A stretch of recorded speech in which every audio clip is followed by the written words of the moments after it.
할렐루야. 11월 26일 토요일 새벽 기도를 시작하겠습니다. 사도신경으로 우리의 신앙을 고백하시겠습니다.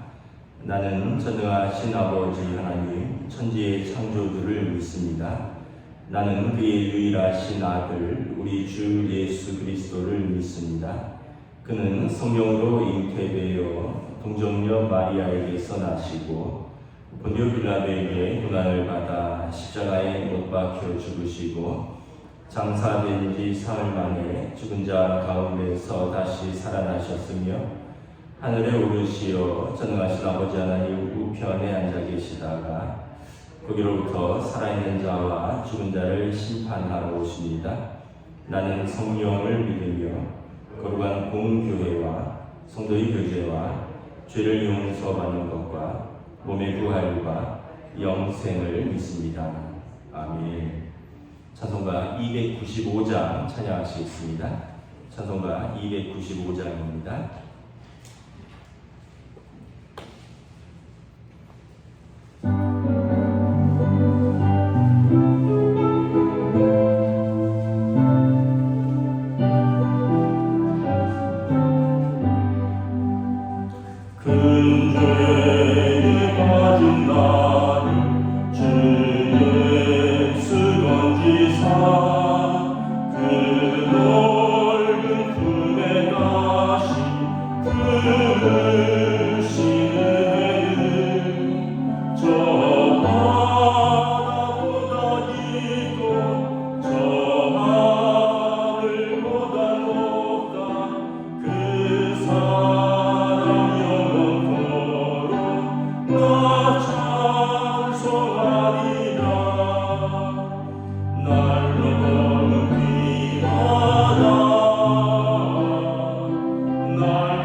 시편 34편입니다. 구약성경 시편 34편 말씀입니다. 구약성경 825페이지입니다. 다 찾으신 줄 알고 저와 여러분들이 한 절씩 교도하겠습니다. 시편 34편 구약성경 825페이지입니다.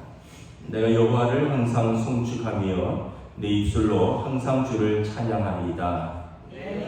여호와를 자랑하리니 곤고한 자들이 이를 듣고 기뻐하리로다. 나와 함께 여호와를 광대하시다며 함께 그의 이름을 높이세. 내가 여호와께 간구하며 내게 응답하시고 내 모든 두려움에서 나를 건지셨도다. 그들이 주를 악망하고 광채를 내었으니 그들의 얼굴은 부끄럽지 아니하리로다. 이 곤고한 자가 부르짖음에 여호와께서 들으시고 그의 모든 환난에서 구원하셨도다. 여호와의 천사가 주를 경외하는 자를 둘러 진치고 그들을 건지시는도다. 너희는 여호와의 선하심을 맛보아 알지어다. 그에게 피하는 자는 복이 있도다. 너희 성도들아 여호와를 경외하라. 그를 경외하는 자에게는 부족함이 없도다. 젊은 사자는 궁핍하여 줄일지라도 여호와를 찾는 자는 모든 좋은 것에 부족함이 없으리로다. 너희 자녀들아 와서 내 말을 들으라. 내가 여호와를 경외하는 법을 너희에게 가르치리로다. 생명을 사모하고 연수를 사랑하여 복받기를 원하는 사람이 누구뇨? 내 혀를 악에서 금하며 내 입술을 거짓말에서 금할지어다. 악을 버리고 선을 행하며 화평을 찾아 따를지어다. 여호와의 눈은 의인을 향하시고 그의 귀는 그들의 부르짖음에 기울이시는도다. 여호와의 얼굴은 악을 행하는 자를 향하사 그들의 자취를 땅에서 끊으려 하시는도다. 의인이 부르짖음에 여호와께서 들으시고 그들의 모든 환난에서 건지셨도다. 여호와는 마음이 상한 자를 가까이 하시고 중심으로 통회하는 자를 구원하시는도다. 의인은 고난이 많으나 여호와께서 그의 모든 고난에서 건지시는도다. 그의 모든 뼈를 보호하시며 그 중에서 하나도 꺾이지 아니할도다. 악이 악인을 죽일 것이라. 의인을 미워하는 자는 벌을 받으리로다. 여호와께서 그의 종들의 영혼을 속량하시나니 그에게 피하는 자는 다 벌을 받지 아니하리로다. 아멘. 네, 할렐루야. 네, 오늘 토요 새벽 기도 오신 우리 성도들을 주님의 이름으로 환영하고 축복합니다.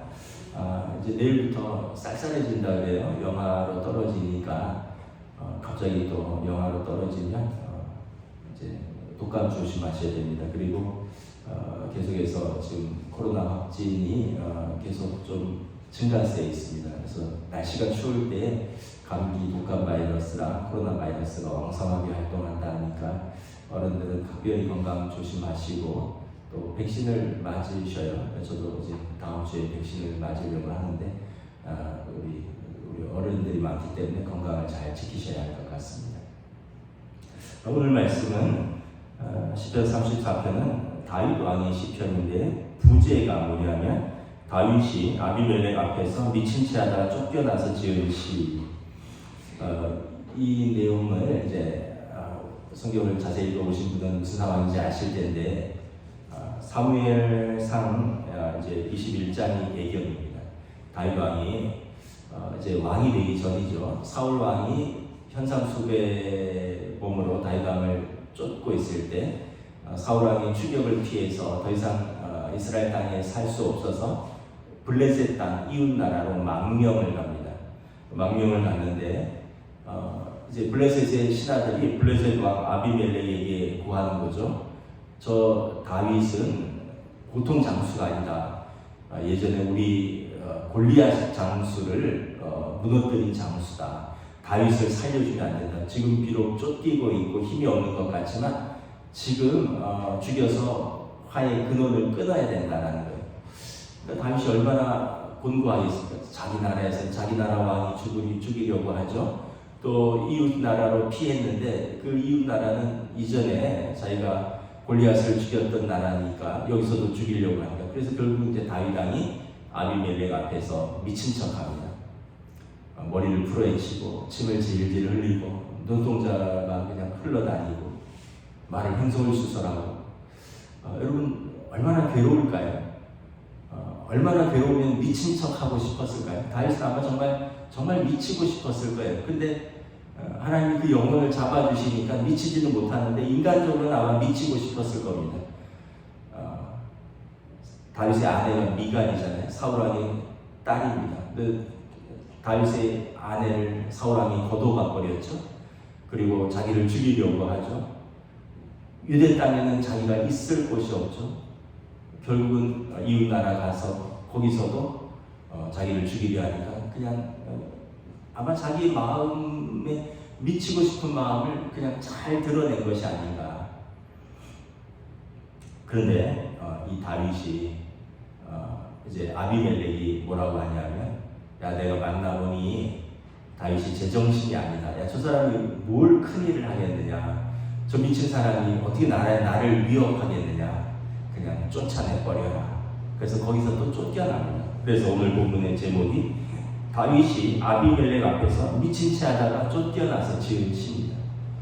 얼마나 괴로울까요? 근데 지은 시가 뭐냐면, 내가 1절에 여호와를 항상 송축하며 내 입술로 항상 주를 찬양하리다. 내 영혼이 여호와를 자랑하리니 곤고한 자들이 이를 듣고 기뻐하리로다. 그러니까 여러분, 가장 인생이 곤고한 시기에 정말 미치고 싶을 때 다윗 왕은 하나님을 신뢰하고 하나님께 나와서 찬양하고 하나님께 나와서 기도했다는 사실입니다. 도저히 사람들의 위로가 도움이 되지 않을 때, 또 사람들의 위로가 힘이 되지 않을 때, 도울 사람도 없을 때, 정말 미치고 싶을 때 하나님께 피하였다는 것입니다. 그랬더니 하나님 그를 건지시고 그는 하나님 앞에서 기도하고 찬송할 수 있었다는 것입니다. 여러분, 우리가 각기 개인마다 다르지만 우리가 다윗 왕 같은 그런 경우는 없겠죠. 그런데 저나 여러분이나 다 인생을 살면서 곤고한 순간이 왜 없겠습니까? 때로는 정말 정신줄을 놓고 싶을 정도로 곤고한 순간이 찾아올 때도 있죠. 여러분, 그때 우리는 믿음의 선배들이 하셨던 그 길을 따라가는 겁니다. 다윗 왕을 생각하는 것입니다. 아브라함을 생각하는 것입니다. 그분들이 그 고난의 시기에 어떻게 하나님을 의지하고 어떻게 하나님께 피하였는가, 그때 하나님 그들을 어떻게 건지시고 어떻게 구원하셨는가. 여러분, 그게 믿음입니다. 그게 믿음. 상황 속에서 잠시 낭망할 수 있습니다. 상황 속에서 잠시 넘어질 수 있습니다. 그런데 완전히 엎드러지지 않는 것입니다. 왜냐하면 하나님께서 그를 붙드시는 것을 경험하기 때문에 그런 것입니다. 야고보서 5장 13절에 너희 중에 고난당하는 자가 있느냐 그는 기도할 것이요 즐거워하는 자가 있느냐 그는 찬송할지니라. 여러분, 성도는 즐거울 때는 찬송하고요, 고난당할 때는 기도하는 것입니다. 기도나 찬송이나 같은 것입니다. 우리의 기도가 하나님께 닿으면 그것이 우리 곤고이지만 또 곤고한 날에 부르짖음이지만 하나님께 부르짖는 때 우리의 기도를, 곤고한 기도를 찬송으로 바꿔주시기 때문에 그렇습니다. 여러분, 우리 인생이 얼마나 연약한지 모릅니다. 깨지기 쉬운 질그릇 같아요. 평소에 잘 쓰다가 어떻게 잘못 떨어뜨리면 그냥 깨지고 마는 질그릇 같습니다. 평소에 하나님 필요 없는 것 같고 다 문제 없는 인생 같죠. 그런데 여러분, 어느 날 덜컥 건강에 문제가 생깁니다. 그러다가 어느 날 덜컥 감당할 수 없는 문제들이 가족 간에 생깁니다. 또는 사랑하는 자녀들에게 문제가 생깁니다. 어느 날 덜컥 이제 회사에서 은퇴하라고 통보가 옵니다. 그러니까 우리 삶에는 우리가 준비되어 있지 않는데 언젠가는 그런 문제들이 막 파도처럼 밀려온다는 것입니다. 여러분, 그때 낙심되고 고난이 찾아오고, 그래서 정말 다윗 왕처럼 미치고 싶을 때 여러분, 하나님 앞에 피하시고 하나님 앞에 나아가시기를 주님의 이름으로 축복합니다. 이건 정말 그냥 목살에서 드리는 말씀이 아니에요. 저도 그런 경험이 있었고, 아마 여러분들도 우리가 다 신앙생활하면 왜 그런 경험이 없겠습니까? 사람은 도저히 도우지도 못하고 도울 수도 없고 도와주지도 않을 때, 때로는 가족도 힘이 되지 못할 때, 어떻게 할 수가 없는 상황일 때, 나는 도저히 빠져나올 수 없는 상황에서 결국 우리는 하나님께 맡기는 것입니다. 그러면 문제가 이렇게 하나씩 풀리는 것을 경험하게 됩니다. 여러분 미로 아시잖아요? 미로는 막 들어가서 문을 찾는 거잖아요. 근데 미로 게임, 뭐 아이들 뭐 방탈출 게임, 뭐 미로 게임 이런 거 보면 옆에서는 길이 잘 안 보여요. 근데 위에서 내려다보면 그 길이 다 보입니다. 위에서는 어디로 피해야 할지 길을 볼 수 있습니다. 하나님께서 우리의 기도를 들으시고 우리에게 피할 길을 내주신다. 오늘 다윗 왕의 고백인 것입니다. 여러분, 다윗 왕의 찬송과 기도의 내용은 어떠합니까? 2절에 보면 내가 곤고한 자들인데, 곤고한 자들이 하나님을 자랑하고 하나님께 나아가면 3절에 나와 함께 여호와를 광대하시다 고백할 것이다. 광대하시다. 넓고 크시다. 하나님은 넓고 크신 분이신데 그분이 나에게 넓고 크신 은혜를 베푸신다는 거예요. 또 4절 내 기도에 응답하신다는 거예요. 내가 간구할 때 내게 응답하시고 내가 두려울 때 나를 건지셨다는 것입니다. 6절에도 보면 이 곤고한 자가 부르짖음에 여호와께서 들으시고 그 모든 환난에서 구원하셨도다. 우리를 외면하고 모른 척하는 분이 아니라는 것입니다. 사람들은 들어도 모른 척하고요, 찾아가도 외면합니다. 그런데 우리 좋으신 아버지 하나님은 부르짖으면 들으시고 환난을 외면하지 않으시고 구원하신다는 것입니다. 그래서 5절에 보면 내가 여호와께 피하였더니 나를 부끄럽지 않게 하셨다. 여러분, 우리가 도움을 청하려고 누군가에게 찾아갔는데 완곡히 거절할 때, 외면할 때 얼마나 부끄럽습니다. 그런데 하나님은 우리를 부끄럽게 하지 않으십니다. 주를 앙망하는 자, 그에게 광채를 내시고 그의 얼굴을 부끄럽게 하지 않으신다라는 것입니다. 8절에 보면 그래서 여호와의 선하심을 맛보 알지어다. 그에게 피하는 자에게 복이 있도다. 9절에도 보면 그를 경외하고 그에게 피하는 자에게 부족함이 없도다. 7절에 보면 여호와의 천사가 주를 경외하는 자를 둘러 진치고 그들을 건지시는도다. 천사가 하나님의 백성을 돌보신다는 거예요. 우리는 잘 모르죠. 그런데 나중에 돌아보면 그때 진짜 하나님이 나를 건지셨구나. 하나님의 천사가 나를 붙드셨구나. 그런 고백을 할 때가 있죠. 제가 교통사고가, 큰 사고가 2번 났습니다. 2번 다 차를 폐차했어요. 2001년 12월, 그러니까 2002년 막 넘어가는 그때 수원의 흰돌산 기도원으로 교사들 가득 태우고 송구영신 거기서 기도에 갔다 오다가 수원 의왕 그쪽에서 그 과천 들어오는 그 산업도로에서 터널 앞에서 눈이 와서 얼음이 미끄러져서 12명 가득 태우고 80km로 달리던 차가 중앙분리대 들이받고 그대로 터널을 들이받았어요. 차는 다 망가졌어요. 문이 다 찌그러져서 사람이 내릴 수가 없었어요. 유리 다 깨지고. 그런데 그 12명이 한 사람만 손가락 하나가 골절도 아니고 힘을 너무 줘갖고 한 사람만 손가락이 이렇게 인대가 조금 늘어나고 아무도 안 다쳤어요. 다 기적이라고 했어요. 그러면서 한 말이, 그래도 연말에 놀러 갔다 오지 않고 기도 갔다 오다가 얼음에 미끄러졌으니 하나님이 살려주셨다. 이런 예. 한 번은 또 미국에서, 그것도 밤에, 그때 저도 좀 과속을 했죠. 한 70-80km 딱 달리는데 음주를 한 바텐더가, 그 사람 직업이 바텐더였어요. 음주를 하고 나는 녹색이고 자기는 빨간색인데 그 사람이 그냥 직진을 하고 직진하는 차를 저는 그대로 들이받았어요. 저는 정신을 잃었어요.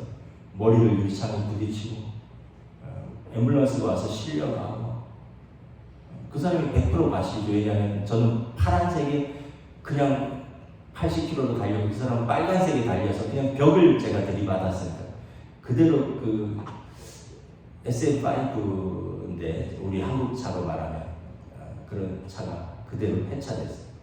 근데 그냥 응급실 들어갔다 다음날 나왔어요.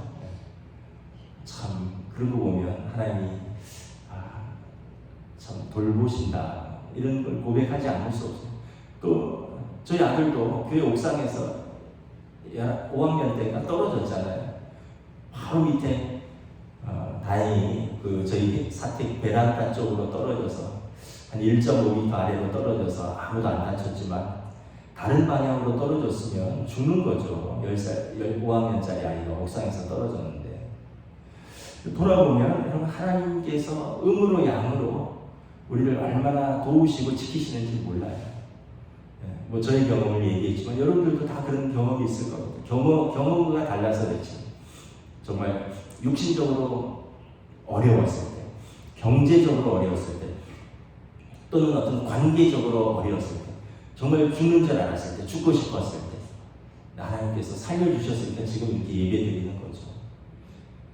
돌아보면 다 하나님의 은혜예요.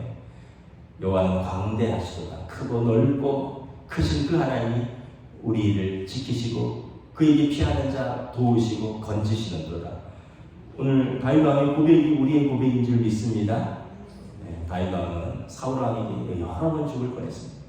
지금 블레셋 왕 앞에서도 도망갔는데 다 죽이자고 하는데 미친 척해서 겨우 살아나오면서 나왔지만 하나님 앞에 고백하는 겁니다. 나는 하나님을 찬송할 것입니다. 나는 하나님께 기도할 것입니다. 하나님께 기도하고 하나님께 피하는 자, 하나님을 찬송하는 자, 하나님을 외면하지 않으십니다. 하나님 그를 건지십니다. 하나님이 그를 구원하십니다. 이것이 나의 고백입니다. 이게 다윗 왕의 고백이요, 저와 여러분들의 고백인 줄 믿습니다. 그래서 15절에 보면 여호와의 눈은 의인과 악인을 다 감찰하신다는 것은 뭐예요? 가까이서 지켜보시고 살피신다는 거죠. 여호와의 눈은 의인을 향하시고 그의 귀는 그들의 부르짖음에 귀 기울이시도다. 하나님의 백성에게 하나님의 눈이 항상 있고요, 하나님의 백성의 기도에 하나님은 항상 귀 기울이십니다. 악인도 하나님께서 쳐다보십니다. 근데 그 악인은 하나님의 긍휼의 시선이 아니라 도우시는 시선이 아니라 악을 행하는 자는 심판하시려고 그들의 자취를 끊으시려고 쳐다보십니다. 그래서 17절에 의인이 부르짖으면 하나님께서 들으시고 환난에서 건지시고요, 마음이 상한 자를 하나님께서 가까이 하십니다. 통회하는 자, 하나님 앞에서 울며 회개하고 하나님께 우는 자, 하나님께 나오는 자를 하나님께서 가까이 하시고 구원하신다는 것입니다. 그래서 19절에 의인은 고난이 없을 수가 없어요. 의인도 고난이 있습니다. 그러나 여호와께서 그의 모든 고난에서 건지십니다. 그 고난을 이길 힘을 주시고 그 고난에서 건지신다는 것입니다. 근데 악인은 어떻습니까? 자기가 한 그 악이, 21절에 자기가 한 그 악으로 말미암아 악인은 죽을 것입니다. 우리가 악인과 싸울 필요가 없어요. 하나님께 맡기는 것입니다. 하나님께서 친히 우리의 원수를 신원해 주십니다. 다윗 왕이 친히 자기의 원수인 사울 왕을 죽이지 않았습니다. 그냥 다윗 왕은 하나님께 맡겼어요. 그랬더니 하나님께서 사울을 패하셨습니다. 악인은 그 악이 자신을 죽일 것입니다. 의인을 미워했던 그 악인은 벌을 받을 것입니다. 이것이 하나님의 공의입니다. 그러나 그의 종들 영혼을 속량하시고 구원하신다는 것입니다. 그에게 피하는 자는 벌을 받지 않느냐. 죄가 있지만 용서하시는 거죠. 예수님이 십자가의 속량이죠. 우리 죄를 예수님이 십자가에서 속량하시고 하나님께서 우리 죄를 간과하시고 벌을 받지 않는 거죠. 간과하시고 그리고 예수님이 십자가의 속량으로 우리를 의롭다 칭하시고 구원하신 것입니다. 그 하나님이 우리의 하나님 아버지이신 줄 믿습니다. 여러분, 그 믿음을 가지고 승리하시기를 주님의 이름으로 축복합니다. 그래서 왜 우리 인생에 두려움이 없겠습니까? 왜 우리 인생에 문제가 없겠습니까? 왜 우리 인생에 고난이 없겠습니까? 근데 믿음이 없는 자는 사람 찾아다니다가 방법이 없으니까 그냥 넘어져서 일어날 줄을 모르지만 우리는 하나님께 나아가고 하나님께 피하고 하나님의 도우심을 얻고 다시 힘을 얻어서 하나님 앞에 서는, 그래서 다윗 왕의 고백이 저와 여러분의 고백이 되시기를 주님의 이름으로 축복합니다. 기도하겠습니다. 하나님의 은혜를 감사합니다. 다윗 왕이 사울 왕을 피하여 블레셋 아비멜렉 왕에게로 갔지만 그곳에서도 그를 죽이려고 하는 사람들, 결국 그는 미친 채 하며 그 앞에서 쫓겨나야 됐을 때 어디도 피할 곳이 없을 때, 어디서든지 그를 죽이려고 하는 사람들만 만날 때 다윗은 얼마나 낙심하고 얼마나 괴로웠을까. 오죽했으면 그가 미친 척 했을까. 그러나 다윗은 하나님께 피했고 하나님께서 그의 영혼을 돌보셨고 그의 육신을 돌보셨고 그에게 새 힘을 주셨고 그 고난은 그를 더 강하게 만들었고 그 고난을 통해서 하나님을 더 신뢰하게 만들었고 그 고난의 시기를 인내하면서 그는 더 성숙했고 성장했고 이후에 어떤 왕도 감당할 수 없는 하나님께서 세우신 이스라엘의 위대한 왕이 되었던 것을 바라봅니다. 오늘 우리에게도 이 믿음을 더하여 주시옵소서. 오늘 우리에게도 다윗왕과 같은 믿음, 고난 중에 기도하고 기쁨 중에 찬송하며 하나님께 피하며 하나님께 나아가서 하나님의 손에 붙들리는 주의 백성들로 인도하여 주시옵소서. 우리의 삶을 감찰하시고 우리를 도우시기를 기뻐하시는 우리 주 예수 그리스도의 이름으로 감사하며 기도드리옵나이다. 아멘. 하늘에 계신 우리 아버지, 아버지의 이름을 거룩하게 하시며 아버지의 나라가 오게 하시며 아버지의 뜻이 하늘에서와 같이 땅에서도 이루어지게 하소서. 오늘 우리에게 일용할 양식을 주시고 우리가 우리에게 잘못한 사람을 용서하여 준 것 같이 우리 죄를 용서하여 주시고 우리를 시험에 빠지지 않게 하시고 악에서 구하소서. 나라와 권능과 영광이 영원히 아버지의 것입니다. 아멘.